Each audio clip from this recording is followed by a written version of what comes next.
faciliter la tâche. Un budget social et écologique. Vous voterez contre, même si c'est un budget de droite. Mais ça ne sera jamais un budget de droite. L'utilisation du 49.3 sera-t-elle inévitable? Voici l'histoire secrète d'une partie de poker menteur qui se joue en coulisses.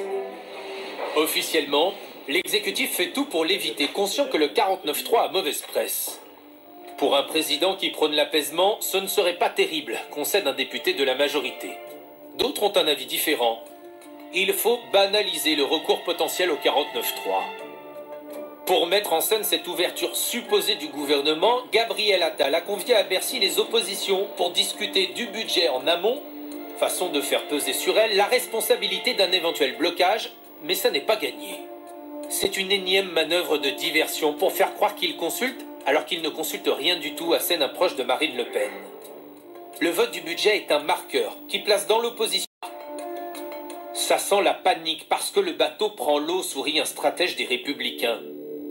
Ils sont en train de chercher la bouée de sauvetage, mais il ne faut pas qu'ils comptent sur la droite pour leur fournir, ajoute-t-il. Mais face au 49.3, les oppositions s'uniront-elles pour renverser le gouvernement? Peu probable, aujourd'hui en tout cas. Ce serait hasardeux. Dans cette affaire, le seul gagnant ce serait l'extrême droite, décrypte un responsable socialiste. Et c'est bien sur une désunion des oppositions que compte le gouvernement pour faire voter son budget. Ce dont on a besoin, ce ne sont pas des votes pour, ce sont des abstentions, escompte un député proche du chef de l'État. Ce texte, majeur, sera examiné en Conseil des ministres fin septembre. Regardez, j'ai un billet de 20 000 dong. Le pont est imprimé dessus. Pour nous, c'est quelque chose de familier et de joli. Je trouve ce pont magnifique. Toutes les personnes qui viennent à Hoi An doivent s'arrêter ici.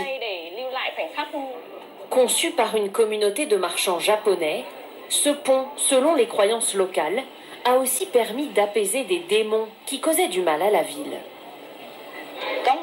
La légende raconte qu'un monstre géant causait des catastrophes et des inondations dans Hoi An. Pour le tuer, l'arme qui a été utilisée, c'est ce pont. Il représente une épée plantée dans le dos du monstre. L'intérieur du pont abrite aujourd'hui un temple où les habitants viennent prier. Hoi An voue aussi un culte aux lumières. Une fois par mois, à la nuit tombée, ces berges s'illuminent. C'est la fête des lanternes. Elle a lieu les soirs de pleine lune et elle émerveille les touristes de passage. Comme celui-ci, avec autant de couleurs, de lumière. Selon la tradition, cette fête est aussi l'occasion de solliciter bonheur et chance. Ces deux amis, originaires du nord du Vietnam, sont venus jusqu'ici pour déposer sur la rivière flottante.